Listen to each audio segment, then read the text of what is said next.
Ekspertiza e konstaton që i pandihuri Betri Shabani nuk ka asnjë rregull mendor dhe është i gatshëm. Atëherë konsideroj pra që veç pak me qëllim të mbrojtjes së dinjitetit të Zot Shabani.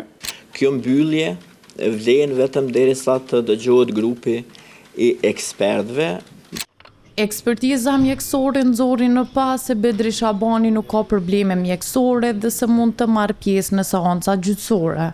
Shabani së bashku me Muharrem Qerimin akuzohen për vepra penale të spionazhit.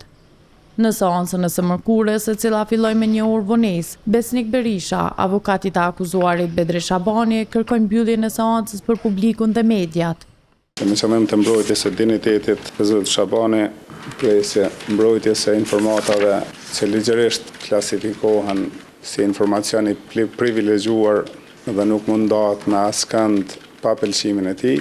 Plesje me respekt propozojmë që kjo pjesë e shqyrtimit gjyqësor të vazhdoj e mbyllur për publikun. Ky propozim u kundërshtua nga prokurori i rastit Bekem Kodraleu.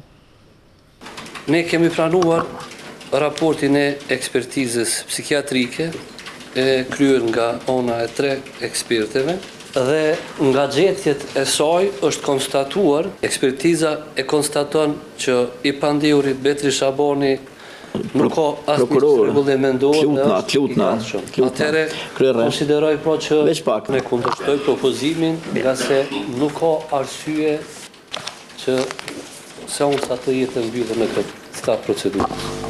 Pas konsultimit, trupi gjykues mori akt vendim, duke aprovuar propozimin e avokatit Besnik Berisha për mbylljen e seancës. Kryetari i trupit gjykues, Rahman Beqiri, kërkoi që media dhe publiku ta lirojnë sallën e gjyqit gjatë dëgjimit të ekspertëve, të cilët do të deklarohen lidhur me ekspertizën për të pandihurin Betri Shabani.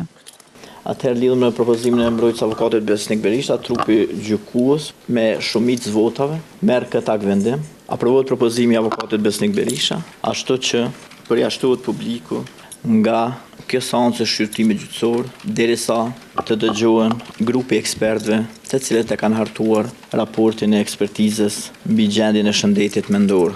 Kjo mbyllje vlen vetëm derisa të dëgjohet grupi i ekspertëve.